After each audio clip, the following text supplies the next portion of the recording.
barkada, nag-viral po kamakailan ang video ng isang lalaking nakatali at dumaranas ng matinding sintomas ng rabies. Ayon po sa kanyang asawa, nakagat siya ng aso noong Agosto 2024 at hindi niya nakumpleto ang anti-rabies vaccine na sinasabing naging dahilan ng kanyang pagkamatay.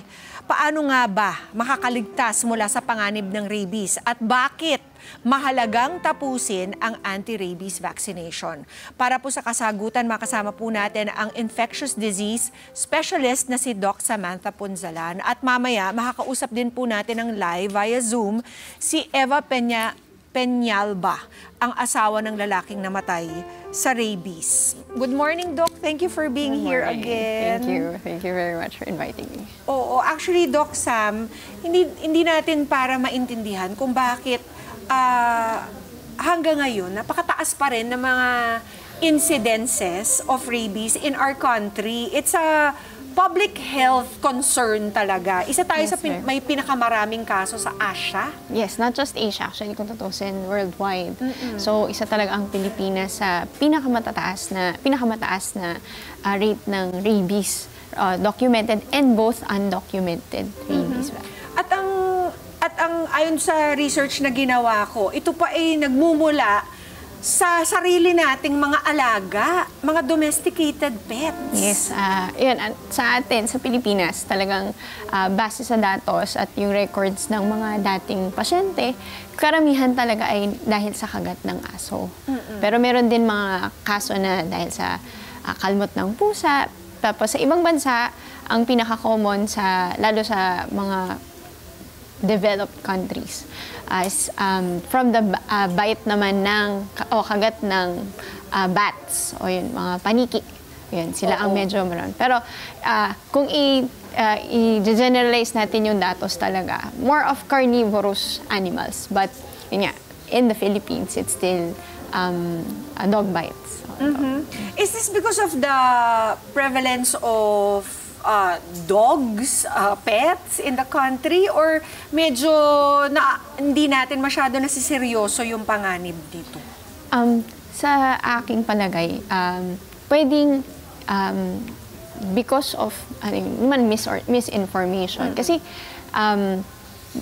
long known naman na preventable talaga ang rabies. So, for matagal na siya, centuries nang nado-document ang rabies. But sa kasamaang palad, hindi natin na-emphasize na yung kahalagahan nung pag-iwas o yung ano yung pwedeng gawin natin para maiwasan na magkaroon ng rabies sa mga pasyente. Ano po ba ang nangyayari? I think parang ngayon na napanood ng karamihan ang nagiging epekto ng rabies sa katawan ng tao, mas masiseryoso nila ang panganib nito. Kasi I think before this viral video, it was only parang just a warning from your medical practitioners or mga veterinarians. Pero ano ba ang nangyayari sa katawan ng tao at bakit napakatindi ng panganib ng rabies sa atin? So, ang rabies kasi ay, sabi lang, ito yung virus na almost 100% fatality. Kasi wala actually simptomas kaagad-agad pag nakagat o na-expose ang isang tao doon sa rabies virus. So, ang ginagawa kasi ng rabies is inaapektuhan kasi nga yung central nervous system natin. So, once yung simptomas ay, nag-set in na siya, kalat na yung sakit. So, wala siyang warning na meron na pala akong rabies.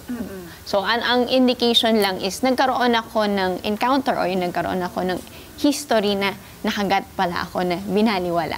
So, para bang as soon as you get the symptoms, it may be too late? Yes. Ganun ba yun, Doc? Yes, yun. Kasi once yung symptoms sets in, it's already widely infected. So, kasi ang rabies kasi, yung virus kasi, once na nakakagat siya na may isang rabid na aso, nakakagat ng isang tao, magta-travel yung virus mula doon sa area na kung saan siya kinagat. So, base sa pag-aaral, it actually takes time for the virus to travel from the bite site, paakyat sa central nervous system.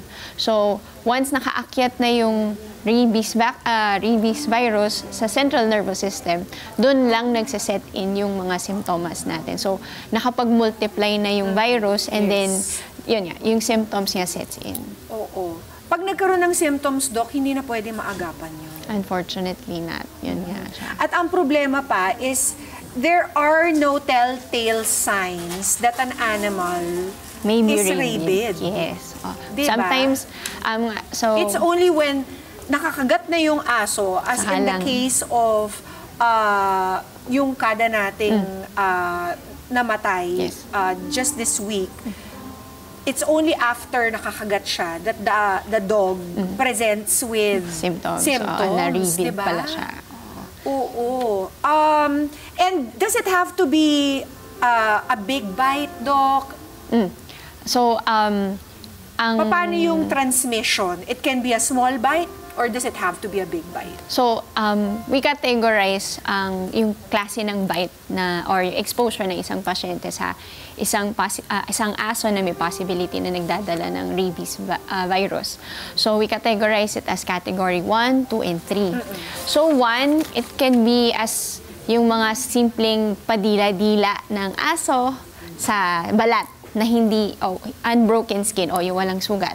Pwede rin yun. So, we categorize that as category 1. Pwede rin pala yun. So, category 2 is any scratches, licking, nibbling, o yung nga, parang nilalaro lang ng aso yung balat mo na may break na pala o yung mayroong posibleng sugat. O yun nga, may break sa skin. So, that is category 2. So, for category 3 bites, yun yung mga kagat talaga. As in, deep bites na may pagdudugo. Yun yung karamihang, ang laging tatanungin kapag nagpunta ka sa animal bite clinic. Paano po, anong nangyari? Dumugo po ba yung sugat o yung pagkakakagat? So, that's already a category 3. So, the higher the category, the higher the risk na may chance na mas na-infect ka ng virus, ng rabies virus. Kasi nga, nag-penetrate siya sa muscle, which can infect yung, nervous system natin. Okay. So, we should be more wary pala about touching, petting, mga alaga na hindi natin kilala. Well, actually, may discussion kami nung isa naming co-health worker. Doc, paano po ba kapag kunyari, vaccinated naman yung aso eh. So, syempre, common pets, dahil nga mas marami na tayong fur babies. Ngayon, we consider our animals as part of the family. So, bakit pa rin may chance na sasabihin nga, Doc, vaccinated naman yung aso ko, bakit kailangan ako magpabakuna? Kasi yung bakuna na ibinigay natin doon sa mga pets natin protects our pets from getting rabies. But they can still be exposed to other dogs who might not be vaccinated and still have that rabies. They only get yung protection para dun sa pet natin, but they can carry them. So that's why we still recommend, if you still have yung categories na na-mention ko, any exposure, we would still recommend you to get your vaccine. Kasi your pets might carry it, pero they are protected from getting the rabies. Kaya sasabihin nila, bakit walang simptomas naman yung aso? Bakit magbabakuna pa rin ako?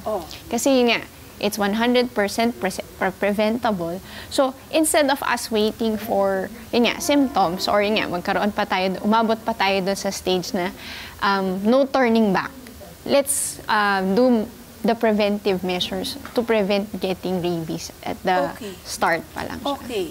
I just want to clarify, Doc, no? So, even if we vaccinate our dogs ng anti-rabies shots nila, kung naka-encounter sila ng ibang animal na hindi na-vaccinate and possibly a carrier, our vaccinated dog can still carry the virus. They are protected from getting that. Siya protected. Yes. Pero yung amo mo, hindi. So, so unfortunately, there were cases like that. So, paano yung transmission from dog to dog, halimbawa? So, almost the same. So, they can be licking, they can be yung parang naglalaro lang sila. So, it's noted na yung highest part ng katawan ng aso na nagdadala ng virus is still their salivary glands. So any exposure to their saliva can be a route for transmission ng rabies. So, okay. Ano po ang advice nyo ngayon? Should the humans also get their yearly anti-rabies? Meron bang ganun, Ayan. Doc? So, ang recommendation actually ng DOH is yung pagbibigay ng post-exposure prophylaxis para dun sa mga taong high risk ng exposure to pets, like yung mga veterinarians natin, those who handle actually hindi lang dogs but also yung nag-aalaga ng mga cows, ng mga ibang carnivorous animals. O yan. So, they get their post-exposure prophylaxis.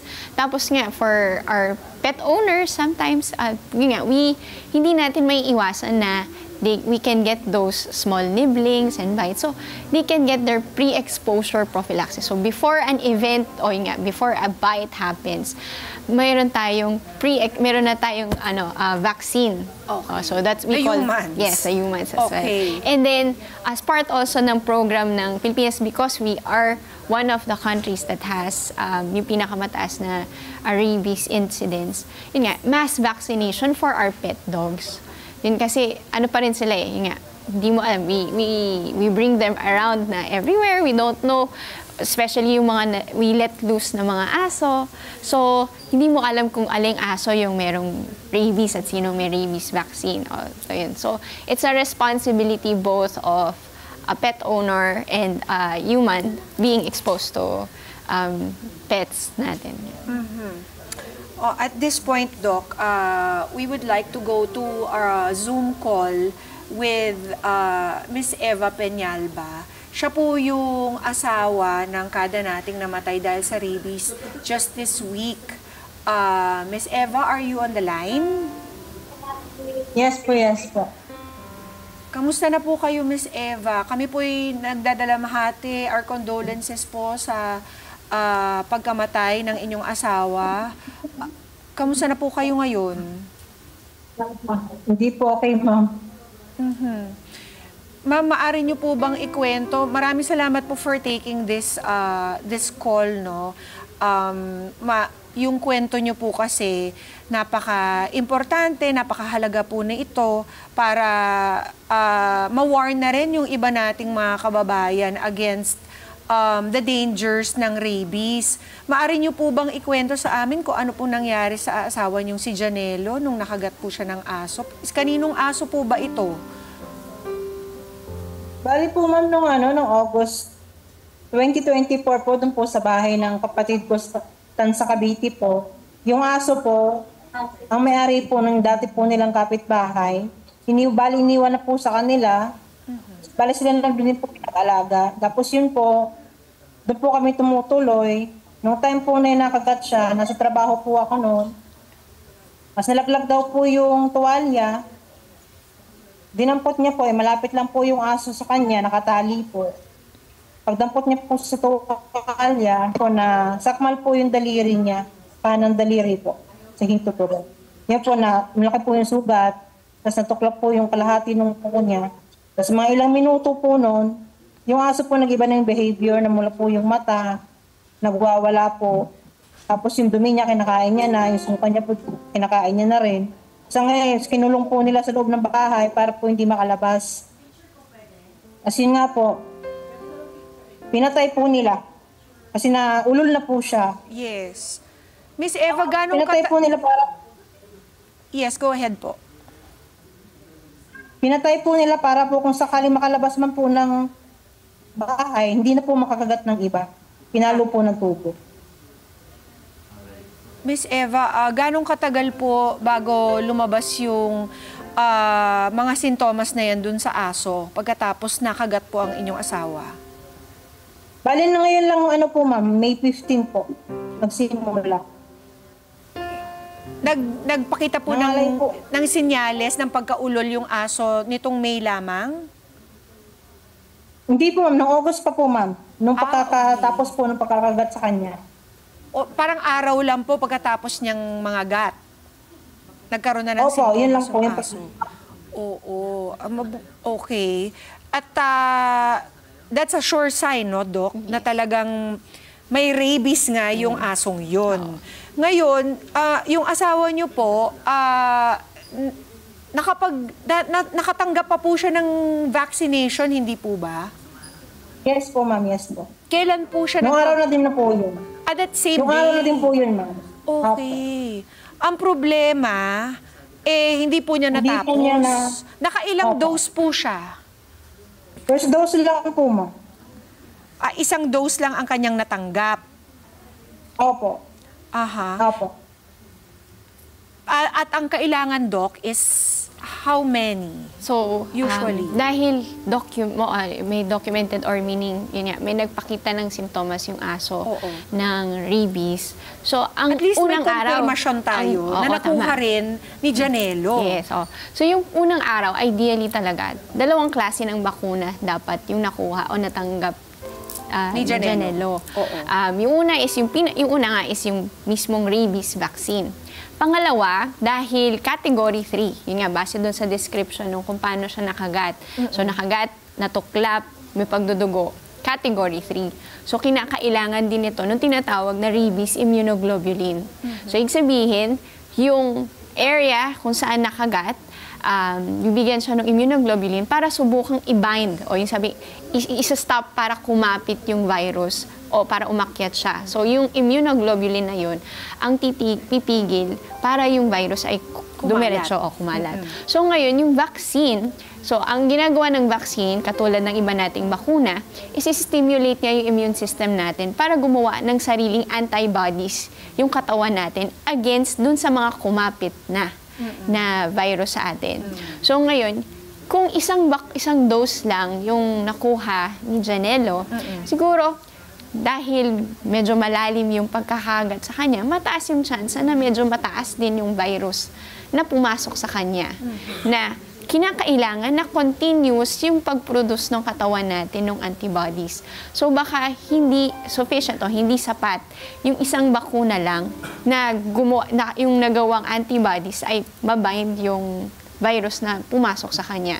So, yung rekomendasyon talaga is at least, ngayon sa WHO, is at least yung 3 dosing regimen nung vaccine dapat. At ang pagitan ng pag-administer ng bakunang yan, Doc, is... So, ang scheduled vaccination for rabies, for yun nga, post-exposure prophylaxis is at day 0, day 3, day 7. Tapos, pwedeng day 14. Tapos nga, for instances na documented or may nakitang simptomas, sabi nga sa WHO, may or may not give day 28. So, at least the minimum of 3 doses. 3 doses. So, including the immunoglobulin. So, yun, hindi natin nakuha.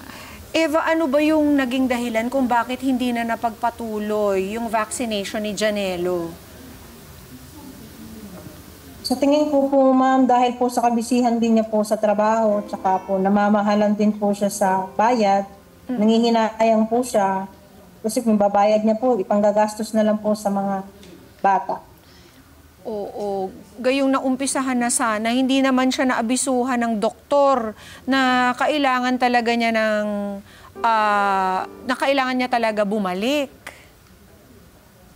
Ako po, ma'am, lagi ko naman po siya nire-remind na next schedule mo na. Yun nga po, sobrang busy po. Wala na pong panahon para po makapunta po siya doon sa pinag-anuan niya po. Turukan. Oo, alam ko ngayon, Eva, ikaw ay nagdadalang tao pa. Kamusta naman yung baby sa sinapupunan mo? Healthy naman kayo pareho? Hindi pa po ako nakakapag-check up na. Oo, nako. Ikaw ay mag-ingat din, Eva. At para sa mga kada natin, meron ka bang mensahe para sa kanila? Para po sa mga nanonood, kung sakali man po makagat po kayo ng aso, kahit po maliit lang po yan, o malaki man po, tapusin po talaga yung vaccine po para iwas na rin po, katulad po sa nangyari po ng sa asawa. At saka, Eva, alam ko na may 2 anak ka pa bukod dun sa baby na i-deliver mo. Kailan ka ba due? kabuanan ko na po ngayon, ma'am. O yun, so alam, oo. Alam kong kailangan nyo ng tulong sa ngayon. Paano ka ba pwedeng matulungan o makontak ng ating mga kadang nanonood ngayon? Sa number ko po, ma'am, nandiyan naman po kay sir, yung nagpamontak po sa akin. Tapos may GCash naman po ako, meron din po akong land bank po, bank account. Again, Eva, our condolences para sa namatay mong asawa. At ang prayer namin ay ligtas mong ma-deliver ang inyong baby. And mga kada, kung meron man kayong pwedeng maitulong sa kada nating si Eva, wag pong mag-hesitate. Na-flash po kanina yung kanyang Facebook at mamaya paki-flash na lang po ulit para ma-reach ng ating mga kada si Eva para sa tulong na kailangan po niya sa ngayon. Eva, maraming salamat. God bless you. And we pray for your safe delivery. Thank you po. So, Doc, sa mga gusto pong magpakonsulta sa inyo at baka meron po kayong maiwan na last message para sa ating mga kada about the importance of getting their dogs, their cats, all their pets vaccinated responsibly.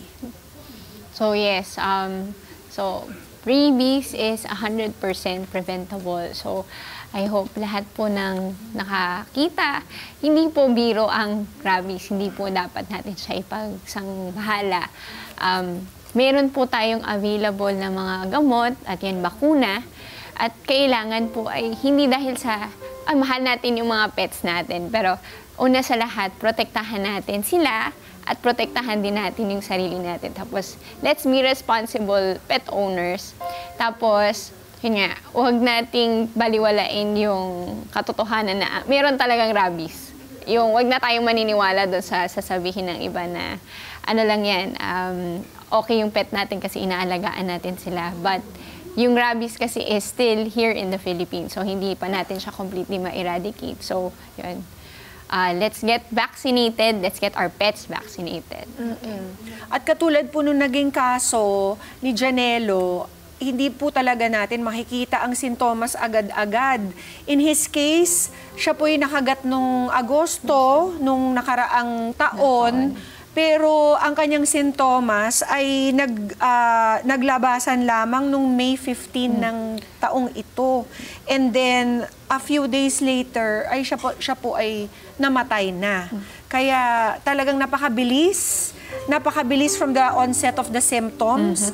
Pero kung may suspicion na po kayo na baka kayo po ay nakagat ng asong may rabies, nako, wag na po kayong mag-hesitate to get those needed vaccinations. Maraming salamat, Doc Samantha Ponzalan.